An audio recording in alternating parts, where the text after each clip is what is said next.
sangat tidak enak hidup dalam kegelapan. Pokoknya sangat susah kalau siang mau nyuci, nyedot air, tidak bisa. Dental unitnya ini ada, ini tidak lagi berfungsi karena kemarin menggunakannya itu pakai genset. Karena genset itu kan tidak stabil. Di Kalimantan Barat, 456 ini adalah desa yang belum dilistrikin PLN.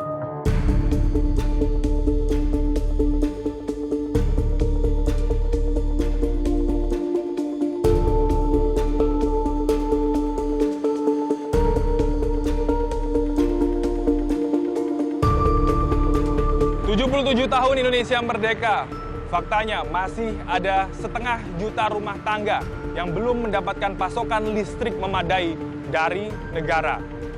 Kondisinya tersebar di sejumlah wilayah di Indonesia. Indonesia memiliki target untuk memberikan penerangan atau listrik kepada seluruh warga negara pada tahun 2020. Namun, upaya itu belum sepenuhnya terwujud. Apa penyebabnya?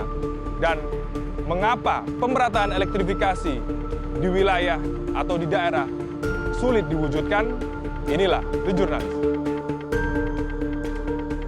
Menanti arus listrik.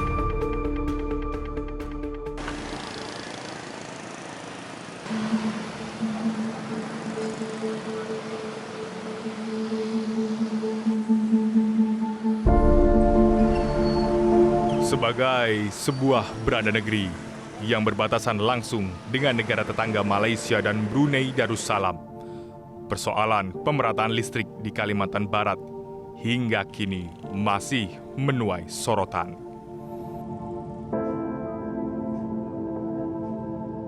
Meski rasio elektrifikasi di wilayah ini cukup tinggi, yakni mencapai 90% lebih, namun faktanya masih terdapat ratusan desa yang belum teraliri listrik. Arus listrik seolah menjadi barang langka bagi sebagian masyarakat di Kalbar karena begitu sulit mendapatkannya.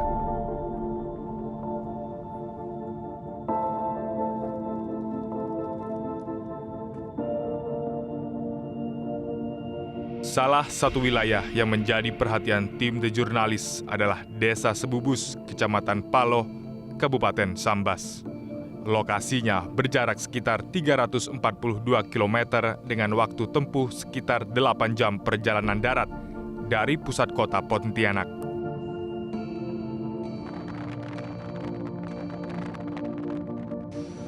Desa Sebubus memiliki luas wilayah sekitar 32.000 meter persegi yang terdiri dari 11 dusun dan dihuni oleh 3.000 lebih kepala keluarga. Sedikitnya, terdapat sejumlah dusun di desa ini yang belum mendapatkan pasokan listrik secara penuh selama 24 jam. Meliputi wilayah Dusun Merbau, terdapat satu rukun tetangga dengan 20 kepala keluarga, Dusun Cermai, sebanyak 4 RT, terdiri dari 200 kepala keluarga, serta Dusun Sungai Tengah, sebanyak 4 RT mencakup 170 kepala keluarga. Di lokasi, kami menemui Irfan Riyadi, Kepala Desa Sebubus untuk menggali informasi mengapa pasokan listrik di wilayah ini belum merata. Meski sudah berulang kali mengadukan penderitaan warganya ke Pemkab Sambas dan instansi terkait, namun belum ada respon dari pejabat terkait. Apa dampak yang benar-benar dirasakan begitu bagi masyarakat di Desa Sebubus? Yang pertama, secara pelayanan. Pelayanan karena di kantor Desa Sebubus kita banyak pelayanan yang menggunakan listrik, terutama pembuatan surat domisili, surat pengantar, surat rekomendasi, dan pengurusan rekomendasi KK, KTP, akte, dan lain sebagainya. Apa solusi yang kemudian diambil oleh perangkat desa untuk mengatasi hal tersebut? Solusi pertama, kita dah sering membuat proposal, kemudian mengundang pejabat-pejabat tinggi untuk melihat langsung daerah yang terdampak yang belum teraliri listrik, tapi sampai sekarang belum ada progresnya lah yang menjanjikan kapan itu teraliri. Gangguan listrik itu masih ada, masih sering dijumpai. Kalau di daerah kami di Desa Sebubus 2 minggu sekali itu pasti ada pemadaman yang bisa 12 jam, paling cepat itu 8 jam. Kalau ada pemadaman kita off, kita pending ke hari besok. Ironisnya, krisis pasokan listrik yang dibiarkan selama bertahun-tahun di wilayah ini justru berdampak buruk bagi dunia pendidikan. Banyak masyarakat yang putus sekolah dikarenakan mungkin akses kemudian tempat mereka mau belajar itu sangat terganggu, dan banyak anak muda di sana menjadi TKI. Saya selaku kepala desa melakukan prihatin dengan keadaan masyarakat kami yang mana yang belum teraliri listrik. Dari informasi warga, jaringan listrik terpasang terakhir kali di Dusun Merbau sekitar 7 tahun silam, dan hingga kini belum ada lagi tanda-tanda proses kelanjutan penyambungan jaringan listrik tersebut. Ada 3 dusun di Desa Sebubus ini yang sampai detik ini masih belum teraliri listrik secara maksimal. Salah satu dusun, yakni Dusun Merbau, ini merupakan titik terakhir atau tiang listrik terakhir yang berada di Dusun Merbau. Selepas area ini hingga Dusun Cermai dan Dusun Sungai Tengah, pasokan listrik belum maksimal. Didampingi oleh Jeffrey, seorang warga desa sekitar, kami melanjutkan penelusuran menuju Dusun Cermai, yang lokasinya berada di pulau di seberang dermaga Sumpit. Untuk menuju dusun ini, kami harus menggunakan kapal feri untuk sampai ke pelabuhan Cermai. Penyeberangan menuju Dusun Cermai memakan waktu tidak kurang dari 10 menit.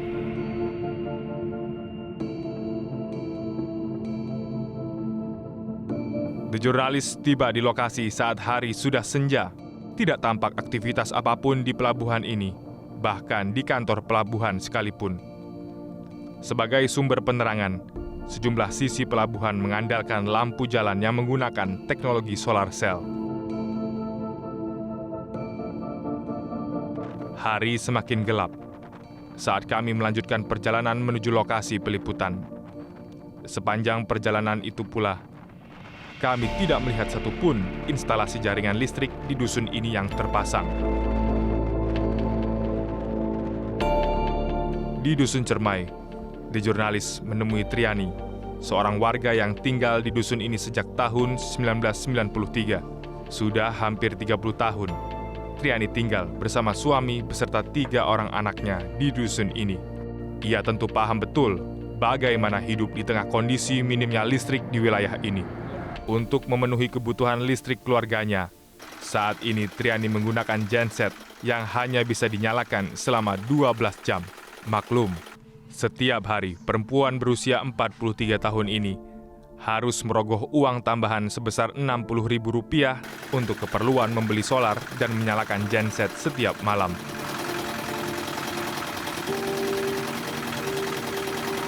Beli genset ini berapa harganya? 5 juta lebih. Oke. Satu set 5 juta lebih. Satu set. Kalau misalnya genset itu bermasalah, Bu, yang pernah dirasakan, khususnya anak-anak Bu Triani, seperti apa ini, Bu? Kalau belajarnya, kalau gensetnya rusak, biasa pakai pelita, pakai senter. Perhatian gitu dari pihak tertentu, pemerintah mungkin? Tidak ada sama sekali. Biasa datang, nyorpe, janjinya tidak tepat. Saya selaku masyarakat Cermai sangat berharap sama pemerintah. Ingin dimasukkanlah listriknya, karena sudah bertahun-tahun. Kalau Temajuk, Merbau, Desa Sebubus sudah ada listriknya. Masa kami Desa Cermai tidak ada, dilewati. Rupanya, terbatasnya aliran listrik juga mempengaruhi usaha toko kelontong yang dirintis Triani selama ini. Lihat saja, produksi es batu yang ditekuninya selama ini. Lemari pendingin miliknya tidak mampu bekerja secara maksimal. Nah, ini merupakan es batu yang biasa digunakan untuk jual es, ikan. Nah ini kan lagi, kalau misalnya udah mencair seperti ini, rugi jatuhnya Bu. Ini satu ini 5.000. 5.000. Kalau belinya 3.000. Nah ini kulkasnya kalau misalnya dipakai nggak kuat ya gensetnya. Oh iya, karena wattnya terlalu besar ya kulkasnya. Terbatasnya pasokan listrik juga dirasakan oleh Fresti, anak kedua Triani yang saat ini duduk di bangku sekolah kelas 11 SMA Negeri 3 Paloh. Fresti mengaku tidak optimal belajar saat malam tiba karena penerangan terbatas. Apalagi saat kondisi genset terjadi kerusakan.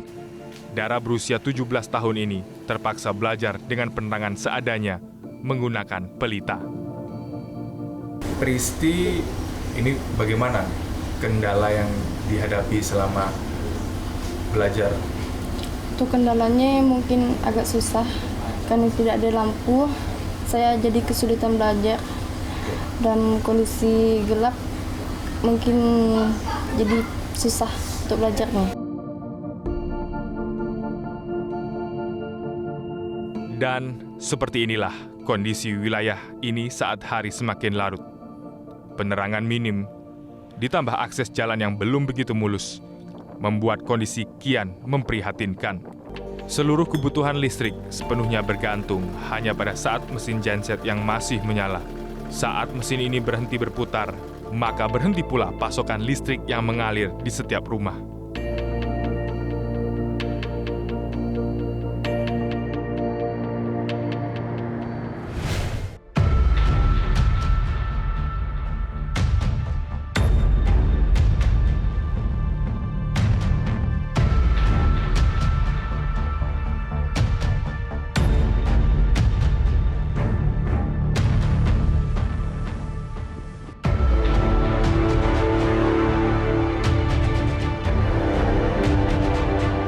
Bang Jeffrey, ini kan setelah semalam kita bermalam di Dusun Sebubus, hari ini The Jurnalis kembali melanjutkan perjalanan menuju lokasi liputan pertama di Desa Temajuk.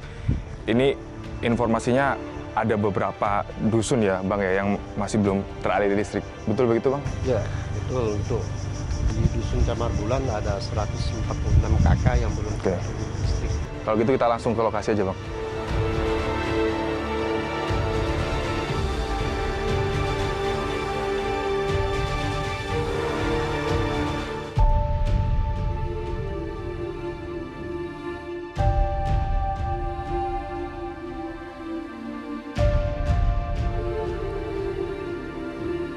The Jurnalis melanjutkan peliputan menuju lokasi selanjutnya di Desa Temajuk, Kecamatan Paloh, Kabupaten Sambas.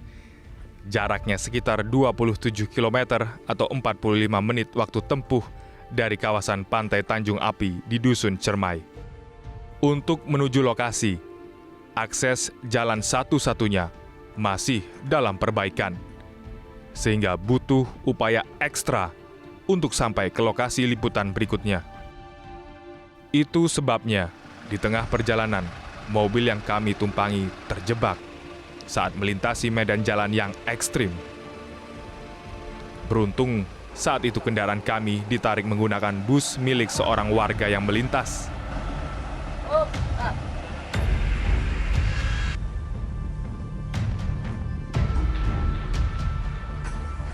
Namun naas, mobil kami kembali terjebak. Dan kali ini harus ditarik menggunakan alat berat.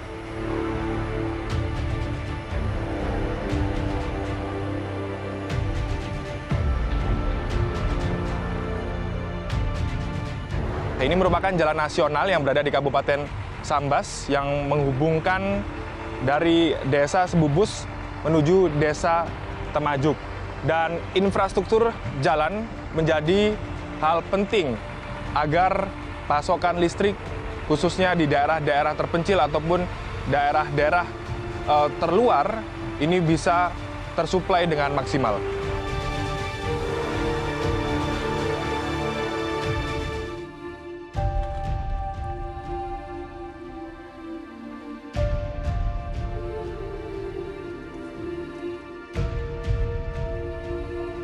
Setelah melalui berbagai kendala selama perjalanan, The Jurnalis pun tiba di Desa Temajuk.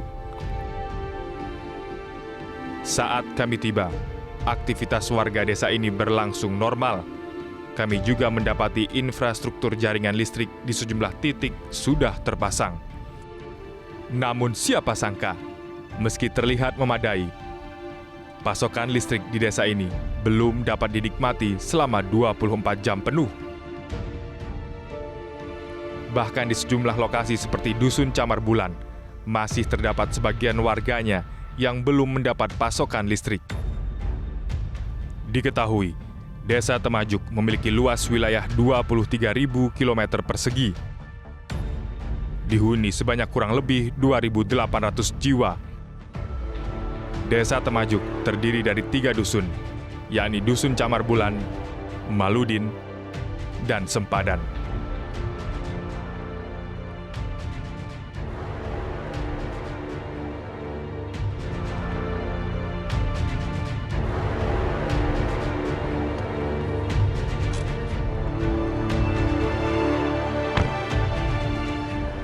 Oke, Bang Jeffrey ini tadi setelah menempuh perjalanan kurang lebih 3 jam, ditambah ada kendala akses jalan yang rusak, kita sampai juga ya di Desa Temajuk ini.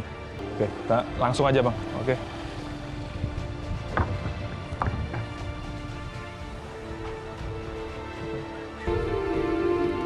Sri Liza, Sekretaris Desa Temajuk menyebut, di wilayahnya saat ini terdapat 2 RT di Dusun Camar Bulan yang belum mendapat pasokan listrik. Meski aliran listrik sudah masuk ke sebagian Desa Temajuk, namun alokasinya masih sangat terbatas, yakni mulai pukul 5 sore hingga 6 pagi. Itu sebabnya kondisi ini berdampak pada layanan administrasi di kantor desa, menghambat pelayanan administrasi kependudukan. Untuk operasional layanan kantor desa ini dari jam berapa sampai jam berapa? Kantor Desa Temajuk itu mulainya dari jam 8 sampai jam 3 sore. Nah, tapi biasanya kita maksimal pelayanan itu dari jam 8 sampai jam 1 siang. Karena kita menggunakan daya genset yang terbatas. Umumnya lebih banyak ke pelayanan surat keterangan, terus surat pengantar, pelayanan kependudukan, segala macam itu. Saat ini masih terdampak, belum ada listrik, itu di dusun mana? Yang belum ada sama sekali listrik itu di Dusun Camar Bulan, khususnya di RT 11 sama RT 16. Tapi secara umumnya untuk Desa Temajuk itu masih sangat berdampak lah masalah listrik. Karena kita yang udah ada aliran listriknya pun hidupnya dari jam 5 sore sampai jam 6 pagi gitu. Jadi pada siang hari kita sama sekali tidak ada listrik. Dari situ kita untuk pelayanan di kantor desa itu menggunakan genset. Jadi genset itu kita perlu lagi membeli untuk biaya minyak atau BBM-nya. Otomatis operasionalnya lebih mahal. Minimnya suplai listrik juga dirasakan oleh para nelayan di sejumlah wilayah ini. Maklum saja, selama ini para nelayan mengandalkan lemari pendingin untuk menyimpan hasil tangkapan ikan sebelum dijual ke pembeli.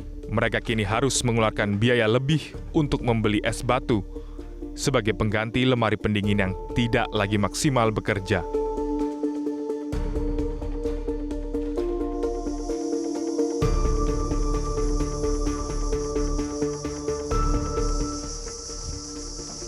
Sore, Bang Untung. Gimana kabar? Alhamdulillah baik. Alhamdulillah baik ya. Wah, ini lagi sibuk apa ini Bang Untung? Lagi benerin jaring. Lagi benerin jaring ya? Oke. Daerah Sambas ya. Sambas ini khususnya perbatasan ini kan masih belum sepenuhnya teraliri listrik. Dampak yang dirasakan seperti apa Bang? Es batu es itu kan. Kenapa itu? Ya listrik yang sekarang hidup ini kan hanya 12 jam. Jadi es batu tuh kan kalau 12 jam tuh kan nggak terlalu beku. Nah, jadi kalau dibawa nelayan itu kan dibawa melaut, ya mungkin dibilang 5-6 jam di laut udah mencair.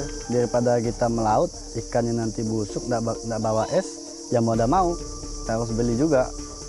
Ya, walaupun 5-6 jam udah mencair ya, daripada ikannya busuk kan.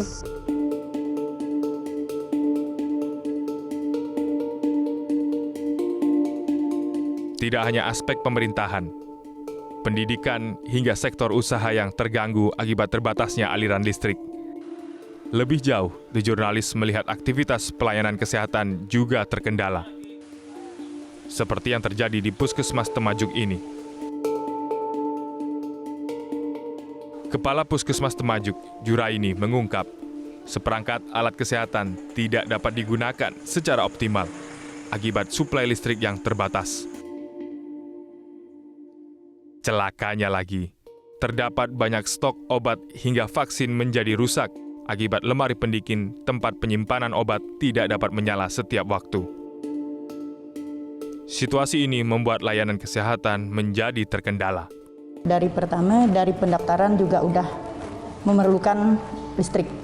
Karena terutamanya kami pasien BPJS itu setiap hari itu harus dientrikan ke BPJS. Di sini ada juga pelayanan KIAKB, kemudian untuk pasien umum, kemudian kesehatan gigi dan mulut, kemudian laboratorium yang memerlukan listrik, kemudian itu yang terutama mungkin sterilisasi itu perlu karena 24 jam, terutama itu di gudang obat dan apotek. Ada beberapa alkes kami rusak, kendalanya karena untuk operasionalnya kami menggunakan genset. Salah satunya di ruang ini kesehatan gigi dan mulut, dental unitnya ini ada, ini tidak lagi berfungsi karena kemarin menggunakannya itu pakai genset, karena genset itu kan tidak stabil.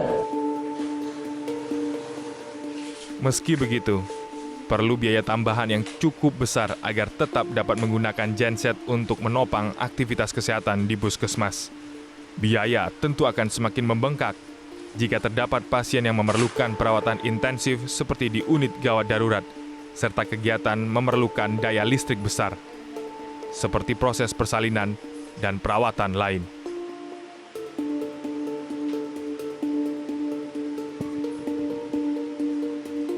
Ini memang berdampak, terutama kami penyimpanan vaksin, karena vaksin itu kan harus di kulkas.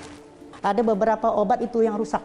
Ini mungkin untuk penyimpanan obat-obatan kan harus dalam suhu tertentu, dan kemudian ini untuk vaksin rutin dan obat lainnya. Jika kondisi ini dibiarkan berlarut-larut, bisa jadi akan berdampak buruk bagi pelayanan kesehatan di puskesmas ini. Maklum, pusat pelayanan kesehatan merupakan objek vital yang harus terjamin pasokan listriknya, karena elemen di dalamnya menyangkut kesehatan dan nyawa manusia. Keadaan ini boleh jadi hanya satu contoh kecil betapa belum meratanya pasokan listrik memiliki dampak yang begitu luas di berbagai sektor. Program elektrifikasi yang selama ini didengungkan pemerintah semestinya pula segera memperhatikan wilayah di pelosok negeri, baik di wilayah Kalimantan Barat maupun provinsi lainnya, sehingga elektrifikasi tidak terkesan hanya fokus di kota besar.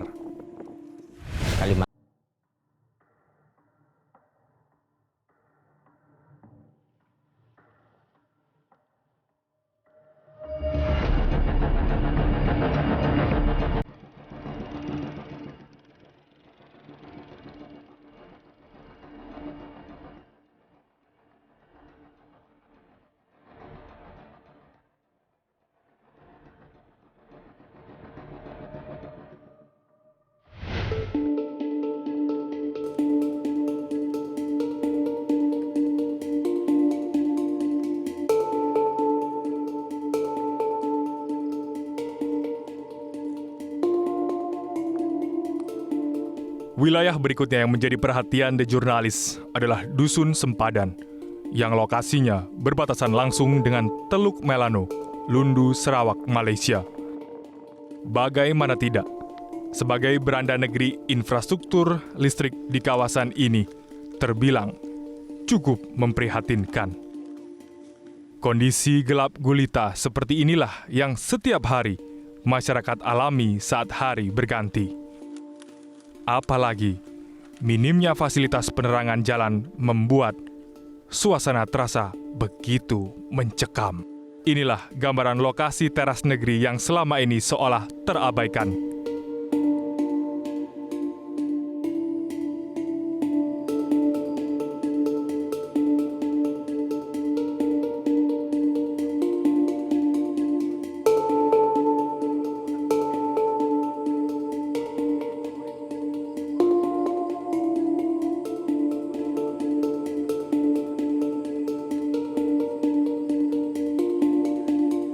Setelah menempuh 30 menit perjalanan dari Dusun Maludin, The Jurnalis tiba di pos Temajuk, Dusun Sempadan. Lokasi ini merupakan titik perbatasan Indonesia dengan negara bagian Sarawak, Malaysia. Ya, saat ini saya sudah berada di zero point atau titik perbatasan antara Republik Indonesia dan juga Malaysia, atau tepatnya di Dusun Sempadan. Lokasinya memang tidak jauh dari kantor desa Temajuk, sekitar 20-30 menit untuk mencapai lokasi. Di pos batas ini, The Jurnalis menemui Syahroni, Kepala Dusun Sempadan, serta Komandan Pos Satgas Pengamanan Perbatasan RI Malaysia dari Yonif 645 Garda Tamayuda, Letda Infanteri Karya Imanta Ginting. Kondisi warga di sini, Pak Saroni, ini ada berapa banyak kepala keluarga, kemudian ada berapa banyak RT RW yang ada di lokasi ini, Pak? RT-nya ada 5 RT, RW-nya ada 2 RT, 2 RW. Kalau warganya tuh sekitar kurang lebih 200 jiwa lah, 200 kakak. Harapan kita bagaimana sampai dengan negara tetangga lah, walaupun negara tetangga tidak nyampai ke pinggir batasnya, tapi di dalam beliau kan udah lebih baik penerangannya kayak daripada kita. Hidupnya juga udah 24 jam kayak. Kalau dari awalnya memang di Desa Temajuk memang agak sulit, terutama dari transformasi infrastruktur jalan tuh memang agak kurang kayak. Jadi untuk penerangan itu alhamdulillah walaupun nggak mencukupi tapi bolehlah gitu. Jadi kami sudah melakukan beberapa hal tapi kandas tidak bisa berlanjut. Sebagai sebuah teras utama sebuah negara, semestinya pula beragam fasilitas penerangan mendapatkan perhatian serius dari para pemangku kepentingan di wilayah ini. Faktanya, justru sebaliknya, suplai listrik di kawasan ini begitu minim.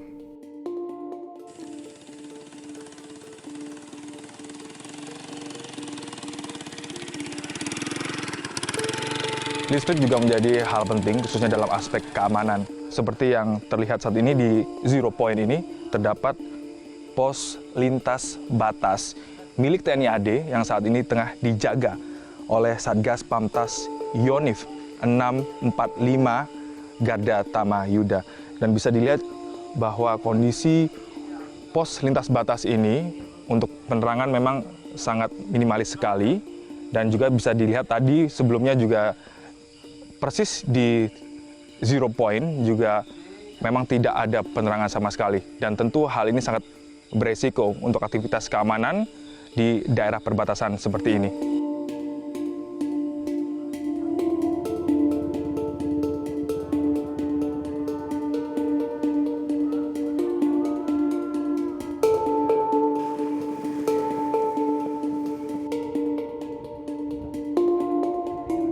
Ketua Komisi 4 DPRD Provinsi Kalimantan Barat, Subhan Nur, mengungkap ada sejumlah persoalan yang membuat pemerataan listrik di Kalbar masih belum merata.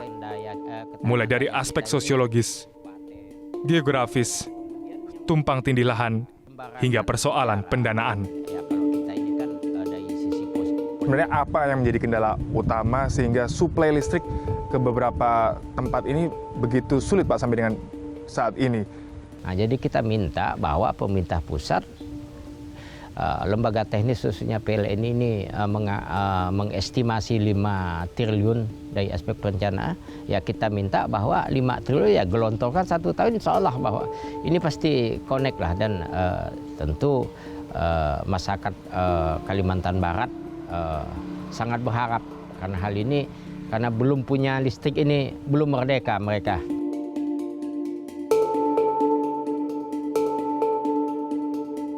Saat ditemui di kantornya, Wakil Bupati Sambas Fahru Rofi menyebut persoalan letak geografis antar dusun yang begitu jauh, akses infrastruktur jalan yang belum memadai, menjadi ganjalan.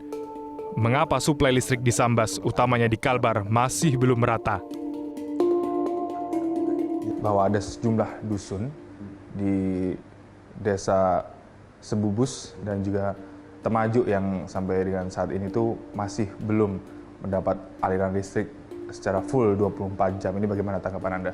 Ada beberapa wilayah dusun ya yang memang notabene berada di wilayah perbatasan itu memang belum teraliri oleh listrik ya, karena memang beberapa aspek penyebab yaitu kondisi geografisnya ya, yang memang sampai saat ini belum teraliri ya, belum bisa dialiri oleh listrik. Khusus Temajuk ya, kita akui bahwa hari ini pasokan listrik itu terbatas ya, bukan tidak ada tapi terbatas memang. Karena tadi itu jaringan listrik utama belum sepenuhnya masuk ya ke Temajuk, dan hari ini masyarakat Temajuk masih menikmati listrik yang hanya teraliri dari jam 5 sampai jam 5. Kebijakan pemerintah pusat bahwa insya Allah menurut Impres nomor 1 itu insya Allah akan dialiri tahun 2023 selesai itu.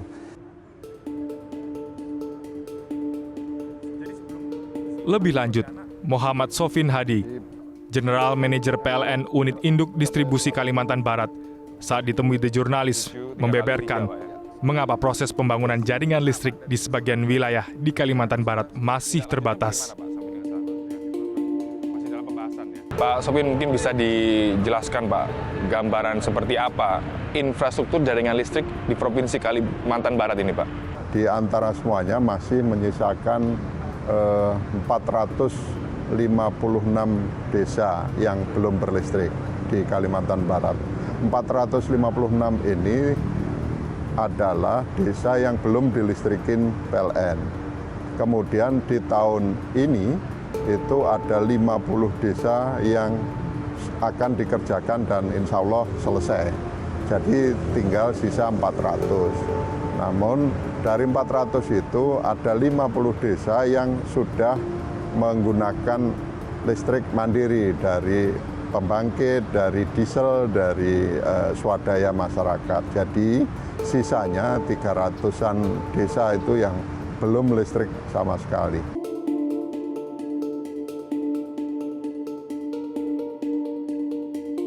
Berdasarkan data capaian kinerja tahun 2021, Direktorat Ketenagalistrikan Kementerian ESDM, rasio elektrifikasi di Kalimantan Barat terbilang tinggi, yakni mencapai 99,27%. Sementara itu, kapasitas energi listrik yang terpasang dari sejumlah pembangkit di Pulau Kalimantan, baik yang dikelola oleh perusahaan listrik negara atau PLN maupun non-PLN, cukup besar. Yang berasal dari energi fosil mencapai 4.579 MW, sementara yang bersumber dari energi baru terbarukan sekitar 349,43 MW, sehingga total kapasitas terpasang sekitar 4.928,3 MW. Sementara tegangan yang dihasilkan dari transmisi mencapai 7.393 kms, sementara yang berasal dari gardu induk sebesar 6.843 MVA. Namun, yang menjadi pertanyaan kemudian, mengapa pemerataan suplai listrik di wilayah Kalimantan, utamanya di Kalimantan Barat, masih belum merata? Suplai listrik yang mengalir belum sepenuhnya dapat dinikmati masyarakat. Pasokannya dibatasi, sehingga membuat aktivitas warga di sejumlah sektor jadi terhambat.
Sudah menggunakan listrik itu belum semuanya. Kalau kita lihat di daerah Jawa, itu mungkin sudah.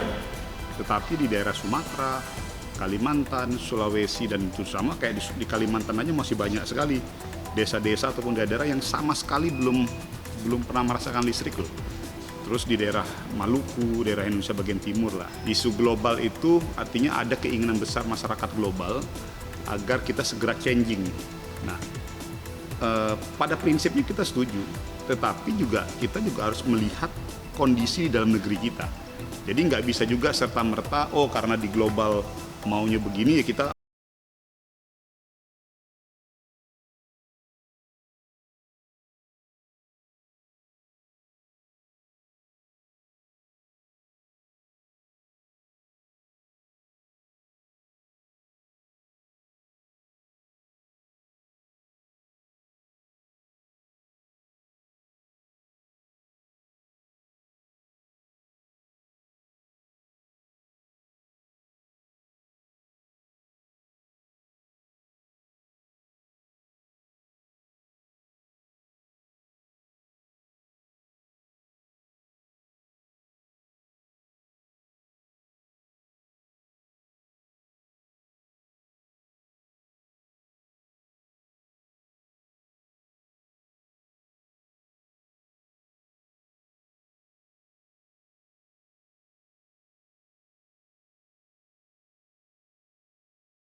Per 2022, konsumsi listrik di negeri ini masih jauh dari target, yakni baru mencapai 1.169 kWh per kapita.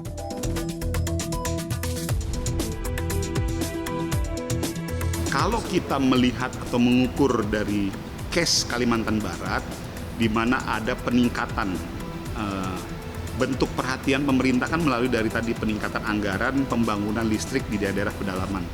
Ya, suka ataupun tidak suka, secara sejujurnya kontribusi pemerintah pusat melalui PLN sudah cukup signifikan. Namun kan kita maunya kan tidak hanya sekedar di daerah Kalimantan Barat. Kita maunya juga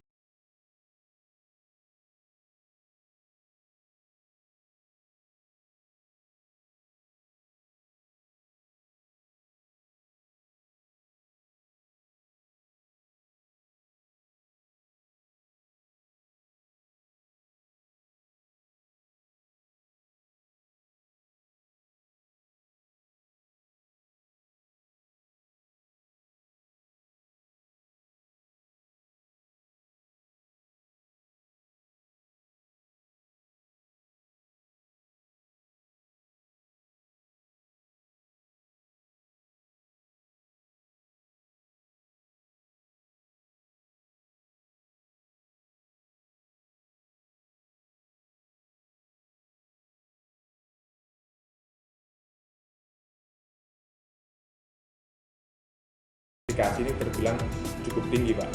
Ini bagaimana tanggapan Anda masih adanya beberapa titik di Kalimantan yang sampai saat ini suplai listriknya terbatas, Pak? Kalau rasio rektifikasi itu kan tidak mencerminkan secara utuh gitu ya. Karena bisa saja di besarnya itu di sekelompok sini saja yang punya listrik, tapi di beberapa tempat masih ada yang belum punya. Ditambah lagi dengan kondisi-kondisi daerah yang kita sebut 3T itu, yang terdepan, terluar, terbelakang gitu ya, di perbatasan ya kalau di daerah Kalimantan. Apa kendala utama dalam menyediakan pemerataan listrik di wilayah Indonesia ini, Pak? Kalau saya bilang pendanaan kan memang nanti nggak ada alasan gitu ya, tapi memang sekarang kan rasio elektrifikasi itu 99,6 ya sekarang ya, berdasarkan evaluasi kita di kuartal ketiga. Nah, tapi 99,6 ini 0,4% ini sangat challenging, Pak. Khususnya di daerah yang tadi ya Papua ya, kepulauan-kepulauan Maluku, termasuk sebetulnya di Kalimantan. Pemerintah melihat memang agak memaklumi karena ini bisnis yang tidak menguntungkan, Pak. Ya nanti pasang jauh-jauh jaringannya hanya segelintir masyarakat yang disambung. Nah, nggak seimbang dengan investasi jaringan gitu loh, bayaran per bulannya yang ini. Tapi ini tidak boleh menjadi alasan PLN ya. Jadi pemerintah dan PLN sepakat terus berusaha memperluas jaringan ya. Kami juga sudah ditentukan PMN-nya itu kan 10T, tapi hanya 4,5 T yang untuk listdes. Nah, kami berdiskusi dengan teman PLN ya, karena waktu yang paling tepat itu ya PMN tahun depan ini Pak, 2023. Kalau 2024 kan sudah agak itu ya, sudah mau pemilihan. Nah, kita mengusulkan ke PLN, PLN juga sepakat. Nah, kita ingin menambah alokasi dana untuk listdes. Menjamin meratanya suplai listrik yang diterima masyarakat hingga ke pelosok desa di tapal batas Nusantara tentu menjadi tugas berat bagi para pemangku kepentingan di tingkat pusat maupun daerah. Infrastruktur jaringan listrik menjadi kebutuhan penting yang meski mendapat perhatian serius demi menjaga rasa keadilan masyarakat di desa maupun di kota besar. Apalagi minimnya ketersediaan listrik terjadi di tapal batas, halaman depan bangsa ini yang seharusnya diperhatikan. Jangan sampai rasio elektrifikasi 100% yang ditargetkan selama ini justru bertolak belakang dengan kondisi real di lapangan, bahwa masih banyak saudara kita yang dibatasi pasokan listriknya. The Jurnalis akan kembali di episode selanjutnya.